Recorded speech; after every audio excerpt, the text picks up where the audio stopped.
Pick your mans up. Just because people used to come through shooting us every day. Yeah, this block, words can't even explain. Can't even explain. Hey man, Blue School Valley on fire, Young Money. Young Money, man, they in the building. 600 boy, LA, man. LA Capone, man. Get it to him, man. Those 2 boys, man. Mine's on number 9, man. Number 9, the shooter, you hear me? Hey, bitch, bitch. Yeah. What the fuck is wrong with you? Hey, I am Brick Squad. Brick Squad, boy. What the fuck is you talking about, boy? You have to be willing to die or go to jail for 100 years if that's the lane that you're stepping in. You have to understand that whether you're 15, 16, you got to think like a man. You know what I'm saying? Don't be in it. Oh, you're not? Why does everybody say you're only 16 years old? They say what they want to say. How old are you? 300. The story of Ahbir D. Rose Sardin.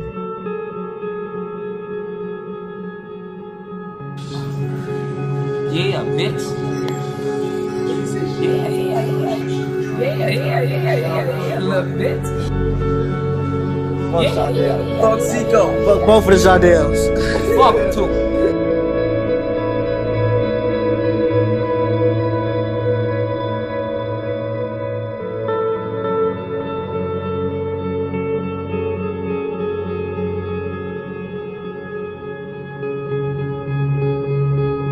Ahbir Sardin, or D. Rose as he also was called, is a former Black P. Stone from Motown. His father was a big Motown member, so it was natural for D. Rose to join Motown as well. Unfortunately, D. Rose's father died sometime before 2009. Around 2010, D. Rose became a member of 600, but remained Stone until after Lil Steve's death, before flipping to a Black Disciple. D. Rose was widely respected across all Black Disciple sets. He likely had the most respect since Brew Brew from a block. Once Chief Keef took off and started shouting out D. Rose in his songs, many fans assumed he was behind several murders and shootings. But the rumors didn't come from just nothing. D. Rose began drilling after the death of Baldy from 600. D. Rose actually got his name from either Baldy, D-Thang or Lil Boo. The actual one is unclear. D. Rose was one of the first young 600 member to pick up a gun. D. Rose was affiliated with a lot of sets, basically the majority of the BD sets.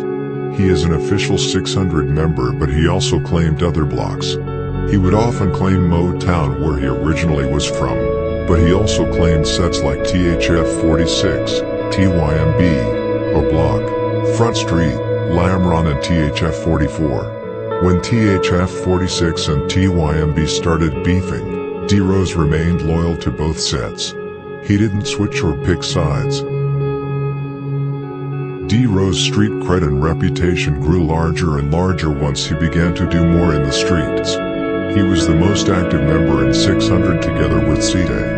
As D. Rose became more active in the street and his reputation grew, he got into a lot of trouble with the law. It also didn't help that artists like Rondo No. 9 and Chief Keef referred him as a shooter in many songs. CPD was on this tail daily. D. Rose was known for sliding with all the sets he was cool with. For example, he rode with TYMB to do hits on Chris World and Drill City. He also rode with THF 44 to shoot up Princeton Mob, and was involved in the war between Motown and 50 Strong. Around 2011, Poo Poo from SMG rode with D. Rose several times and learned him how to do hits. At one point, D. Rose was one of the most feared gangbangers in the city. Whether it was GD, BD, East, North, South or West, his name rang bells because of the work he put in. Rose's face was enough to scare people. Back in 2012, when Taekwon World just claimed Jaro, them just seeing him slide through was enough to make them run. D. Rose had no mercy. At one point, Motown had a problem on their hands with some guys from No Love City, a guy named Peanut, and his cousin Lil Doc. They called D. Rose, and he got in traffic with Kokilla, Maintain, 50 Shot Mall, Dega, and G Muma. they spotted Lil Doc. D-Rose upped his gun and shot him to death.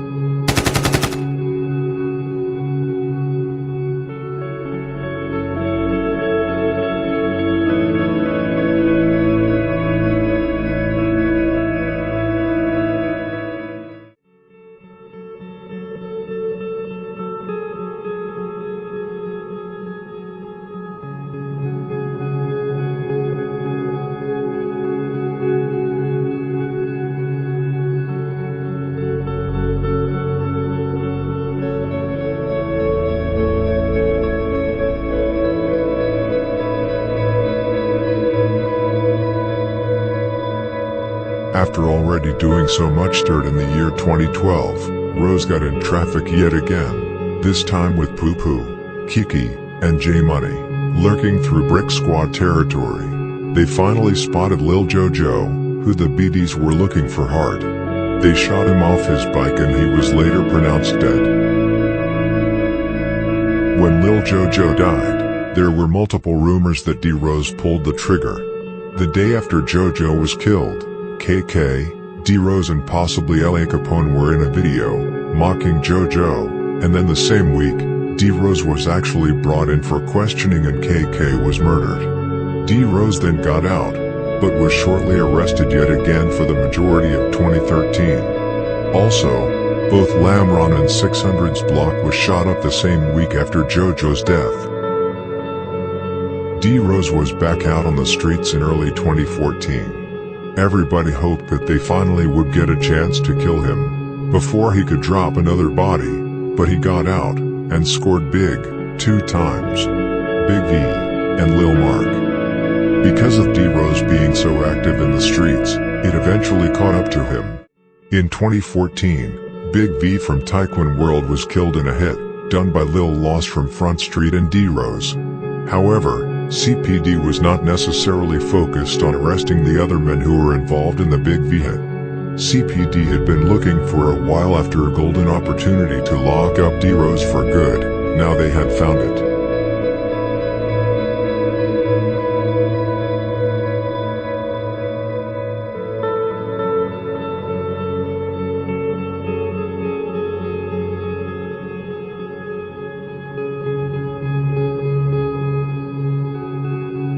All it took was for one person to bring his name up, and CPD jumped on it immediately, because of the fact that they missed on booking him for killing Lil Mark. After CPD reported on the retaliation for Lil Mark coming against 600, as well as finding out that D-Rose set the van on fire afterwards, it made them frustrated. However, the person who snitched on D-Rose was not LJ from Taekwon World. I'm not going to say the name. Since then, D-Rose has been sentenced to 40 years in prison. He had been working on an appeal, but it recently got turned down. Everyone believes CPD had made a mistake and booked the wrong person unknowingly, but the truth to be told, even if CPD believed D-Rose had nothing to do with Big V's murder, they would have no problem booking him for it anyway. Convicting him for Big V was the only way to get him off the streets. CPD planned on doing the same operation on KI, but unfortunately, she was killed 2014. During the time he had been locked up, D-Rose have talked a bit with Tay 600 and some other 600 members. The relationship with 600 has otherwise been pretty bad, as D-Rose feels like they abandoned him. He responds to fans here and there who send him letters, and his family recently created a Free D-Rose campaign.